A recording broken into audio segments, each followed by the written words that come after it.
Hello friends, welcome to my official YouTube channel. दोस्तों, आज के इस वीडियो में हम लोग बात करने जा रहे हैं HPCL HR ऑफिसर का, जो आपका इसके पहले एग्जाम हुआ था उसका हम लोग टॉपिक वाइज मार्क्स डिस्ट्रीब्यूशन देखेंगे कि कौन सा टॉपिक हमारे लिए इंपॉर्टेंट है, कौन सा टॉपिक हमारे लिए कम इंपॉर्टेंट है, जिससे हम ये पता लगा सकें कि हमें किस चीज़ों पर ज़्यादा फोकस करना है। और आपको मैं एक दो चीज़ें क्लियर कर देता हूँ। पहली चीज़, आपको सबको एग्जामिनेशन पैटर्न पता है, सबको पता है एग्जामिनेशन पैटर्न। बहुत जल्दी हम आपके लिए एक 50 डेज़ का स्टडी प्लान आपको हम पूरा प्रॉपर देंगे, जिसके अकॉर्डिंग आप अगर उसको फॉलो करेंगे तो आप मैक्सिमम स्कोर कर सकते हैं। और इसमें आपको पता है दो सेक्शन आते हैं, एक सेक्शन 1 एक सेक्शन 2।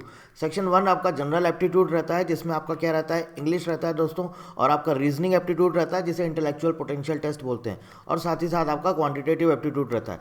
इंग्लिश के 17 क्वेश्चन, रीजनिंग के 34, क्वांट्स के 34। और इसके बाद आता है ये सेकंड पोर्शन जो आपका प्रोफेशनल नॉलेज है, ये आपका रहता है HR। इसमें आपके 85 क्वेश्चन आते हैं। ठीक है, अब आप देखिए, अगर आपको ये पता चल जाए कि कौन कौन से टॉपिक्स इंपॉर्टेंट हैं तो सीधी सी बात है, आप उन पर ज़्यादा ध्यान देंगे। देखिए, मैं ये नहीं बोलूँगा कि जो टॉपिक इंपॉर्टेंट आपको सिर्फ वही पढ़ के जाना है, पढ़ के आपको पूरा जाना है, बट आपको उन पर स्पेशली कुछ ज़्यादा ध्यान देना है, क्योंकि इनसे ज़्यादा क्वेश्चंस पूछे जाते हैं। तो चलिए, बिना किसी देरी के हम आपसे सीधे शुरुआत करते हैं। देखिए, सबसे पहले बात करेंगे इंग्लिश की।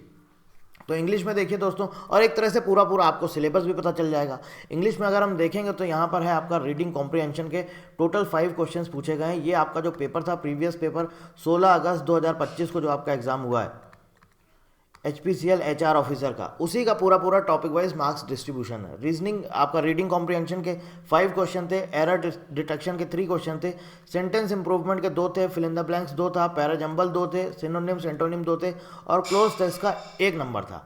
तो अगर आपको ऐसा समझ में आ जाता है कि हमारे लिए क्लोज टेस्ट बहुत कम पूछा गया है, तो आप चाहें तो क्लोज टेस्ट स्किप कर सकते हैं। लेकिन मैं आपको स्किप करने के लिए नहीं बोलूँगा, मैं सिर्फ ये बोलूँगा, पढ़ना आपको सारे हैं, जिनके ज़्यादा क्वेश्चन पूछे गए उन पर आपको ज़्यादा ध्यान देना है बस। ठीक है, क्वांटिटेटिव एप्टीट्यूड, ये बहुत इंपॉर्टेंट सेक्शन है। आप अगर इसमें देखेंगे, देखिए डेटा इंटरप्रिटेशन के 6 क्वेश्चन आए हैं क्वांटिटेटिव एप्टीट्यूड में, और इसके साथ साथ सिंप्लीफिकेशन के देखिए 4 क्वेश्चन। सीधे सीधे 10 नंबर पूरा आपको सिंप्लीफिकेशन और DI से मिल जाएगा। और ये ऐसा नहीं है कि बहुत डिफिकल्ट है या बहुत टफ है, ऐसा नहीं। अगर आपकी बेसिक्स स्ट्रांग है तो मुझे नहीं लगता कि डेटा इंटरप्रिटेशन है कि आपको सिर्फ चार्ट देखना है, ग्राफ देखना है, उसके बेसिस पे आपको आंसर करना है। तो अगर आपको अच्छे से देखना आता है और आपके बेसिक्स, मतलब कि आपका परसेंटेज, आपका एवरेज, ये सब चीज़ों को कैलकुलेट करना अगर आपको बहुत आसानी से आता है, तो फिर आपके लिए डेटा इंटरप्रिटेशन में प्रॉब्लम नहीं आएगी। 4 क्वेश्चन आप देख सकते हैं यहाँ पे दोस्तों, सिंप्लीफिकेशन के पूछे गए हैं, और इसके साथ साथ आप देखिए परसेंटेज के 3 क्वेश्चन हैं, प्रॉफिट एंड लॉस के 3 क्वेश्चन हैं। देखिए, ठीक है, 4 3 7 3 10, 6 नंबर डेटा इंटरप्रिटेशन। इसके बाद देखिए रेशियो एंड प्रोपोर्शन के 2 क्वेश्चन हैं, टाइम एंड वर्क के 3 क्वेश्चन हैं, टाइम स्पीड एंड डिस्टेंस के 3 क्वेश्चन हैं, simple interest and compound interest के 2 हैं, नंबर सिस्टम के 2 हैं, एलजेब्रा के 3 हैं, डेटा इंटरप्रिटेशन के 6 क्वेश्चन हैं, और क्वाड्रेटिक इक्वेशन के 3 क्वेश्चन हैं। अब देखिए, यहाँ पर हमें एक चीज़ ये समझ में आती है कि अगर आपका इनमें से कोई एक टॉपिक वीक है, आपको जैसे लग रहा है टाइम एंड वर्क हमारा वीक है, मैं मतलब सिर्फ आपको एक सजेशन दे रहा हूँ, आपको इसको पूरी तरह से इम्प्लीमेंट नहीं करना है, और आपने टारगेट करके रखा है कि मुझे 140-150 के आसपास पहुंचना है।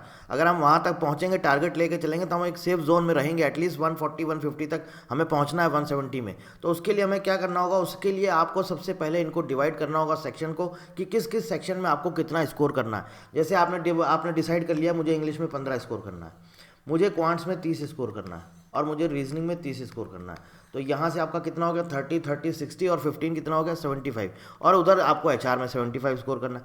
अब आपने अगर ये सोच लिया है कि क्वांटिटेटिव एप्टीट्यूड में मुझे 30 लाना है, तो टाइम एंड वर्क आपको बहुत आपका वीक है, तो आप चाहें तो आप इसको स्किप कर सकते हैं। आपको लगा कि simple interest and compound interest मेरा बहुत वीक है, तो आप इसको स्किप कर सकते हैं।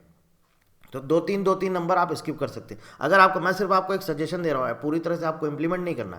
अगर आपको लगता है कि नहीं हमें पढ़ना, हमें पूरा स्कोर करना, तो आप कर सकते हैं। लेकिन सिर्फ ये आपको टॉपिक वाइज मार्क्स डिस्ट्रीब्यूशन इसलिए बताया गया है जिससे कि आपको लगे कि जो आपके लिए स्ट्रॉन्ग है आप उस पर ज़्यादा ध्यान दे सकें, जो आपके लिए वीक है उस पर आप थोड़ा सा कम ध्यान दे सकें। बाकी पढ़ना आपको सब कुछ है। ठीक है, तो ये पूरा का पूरा आपका क्वांटिटेटिव एप्टीट्यूड का मार्क्स डिस्ट्रीब्यूशन है। अब रीजनिंग का और HR का भी देख लेते हैं।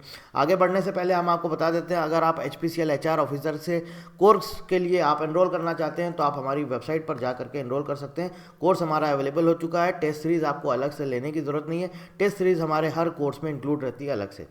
ठीक है, कोर्स में भी रहती है, साथ में अलग से भी रहती है। अगर किसी को सेपरेटली बाय करना हो तो वो भी ले सकता है। किसी तरह की इंक्वायरी के लिए आप इस नंबर पर हमें कॉन्टैक्ट कर सकते हैं या फिर आप डायरेक्ट एनरोल कर सकते हैं, लिंक आपको डिस्क्रिप्शन में मिल जाएगा। चलिए आगे बात करते हैं इंटेलेक्चुअल पोटेंशियल टेस्ट।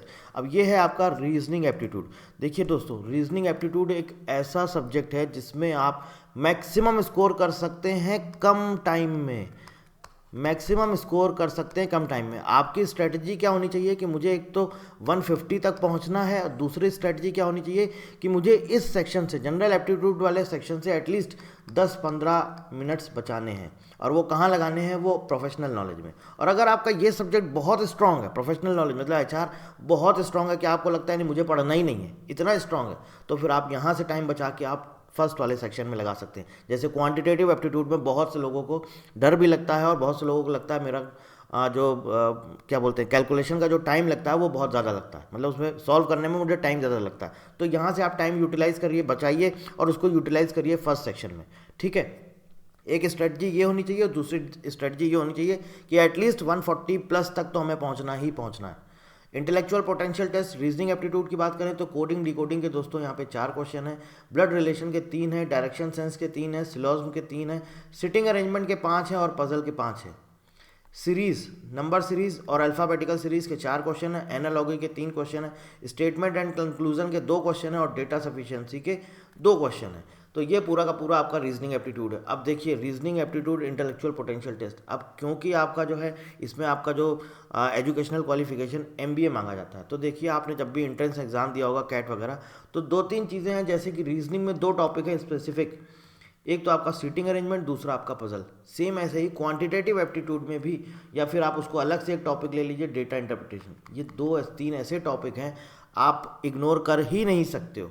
अब आप देखो सिटिंग अरेंजमेंट और पजल से 10 क्वेश्चन पूछे गए हैं, 10 क्वेश्चन। आपने क्या सोचा, अरे छोड़ो हम इसको स्किप कर देते हैं? नहीं, स्किप नहीं करना, ये मोस्ट इंपॉर्टेंट है। DI हो गया, सिटिंग अरेंजमेंट हो गया, पजल हो गया, इसके अलावा परसेंटेज हो गया, आपका एवरेज हो गया, रेशियो प्रोपोर्शन, ये सब बेसिक्स है और बहुत इंपॉर्टेंट है। इसलिए सिटिंग अरेंजमेंट और पजल पर आपको स्पेसिफिक बहुत ज़्यादा ध्यान देने की ज़रूरत है, नंबर सीरीज पर और कोडिंग एंड डिकोडिंग पर। ये तो आपका MBA के मोस्टली ज़्यादातर एग्जाम्स में पूछे जाता है, इन्हीं टॉपिक्स पे फोकस करते हैं, तो ये पढ़ने ही पढ़ने हैं। और इसका मतलब ये नहीं कि अगर आपने ये पढ़ रहे हैं तो आपने सोचा डेटा सफिशिएंसी 2 ही नंबर का आया, इसको स्किप कर देते हैं। नहीं, स्किप नहीं करना। मैक्सिमम स्कोर, ये सब स्कोरिंग सब्जेक्ट्स हैं आपके, तो यहाँ से आप मैक्सिमम स्कोर कर सकते हैं और आपको टारगेट लेके चलना है 140 प्लस। ठीक है, अब बात करते हैं HR की, या फिर जो आपका प्रोफेशनल नॉलेज है, इसमें किस किस टॉपिक से कितने कितने क्वेश्चन पूछे गए। तो सबसे पहले देखिए आप मैन पावर प्लानिंग के 6 क्वेश्चन पूछे गए हैं, रिक्रूटमेंट एंड सिलेक्शन से 8 क्वेश्चन पूछे गए हैं, ट्रेनिंग एंड डेवलपमेंट से 7 क्वेश्चन हैं, परफॉर्मेंस मैनेजमेंट से 7 क्वेश्चन है, कंपनसेशन मैनेजमेंट से 8 क्वेश्चन है, इंडस्ट्रियल रिलेशन से 9 क्वेश्चन है, लेबर लॉज से देखिए आप 15 क्वेश्चन। और लेबर लॉज आप सबको पता है कि मोस्ट इंपॉर्टेंट है, बहुत इंपॉर्टेंट है लेबर लॉज, आपको छोड़ने नहीं है। और अभी आपको पता ही होगा कि नए लेबर कोड भी आए हैं, वो भी आपको पढ़ना है, वो भी बहुत इंपॉर्टेंट है। ऑर्गेनाइजेशनल बिहेवियर में आपके 8 क्वेश्चंस पूछे गए, ऑर्गेनाइजेशनल डेवलपमेंट में 6 क्वेश्चंस हैं, CSR एंड बिजनेस एथिक्स के आपके 5 क्वेश्चन पूछे गए, HRIS human resources information system, इसके आपके 3 क्वेश्चन पूछे गए, strategic HRM human resource management, इसके आपके 3 क्वेश्चन पूछे गए। तो ये पूरा आपका टॉपिक वाइज मार्क्स डिस्ट्रीब्यूशन था। ज़रूरी था आपको बताना कि आपको एटलीस्ट पता चले। एक देखिए मैं आपको क्या बोल रहा हूँ, अभी भी आपके पास 50 दिन हैं, और अगर अभी तक आपने कुछ नहीं पढ़ा है तो भी आप चाहें तो इस एग्ज़ाम को क्वालिफाई कर सकते हैं, बशर्ते आपकी एक प्रॉपर प्लानिंग और प्रॉपर स्ट्रेटजी होनी चाहिए। अगर आपकी स्ट्रेटजी और प्लानिंग है एकदम परफेक्ट, आपने पूरा डे वाइज अपना पूरा शेड्यूल बना रखा है 3 मई तक का, जब तक आपका एग्ज़ाम नहीं हो रहा है, और पूरे शेड्यूल के अकॉर्डिंग आप अपनी पढ़ाई कर रहे हैं रोज़ 10-10, 12-12 घंटे, मैं आपको यकीन के साथ बोल सकता हूँ अगर आपने आज से भी पढ़ाई स्टार्ट करी तो भी आप इस एग्ज़ाम को क्वालिफाई कर सकते हैं, बशर्ते आप अपनी पूरी प्लानिंग पर अच्छे से मेहनत कर रहे हो।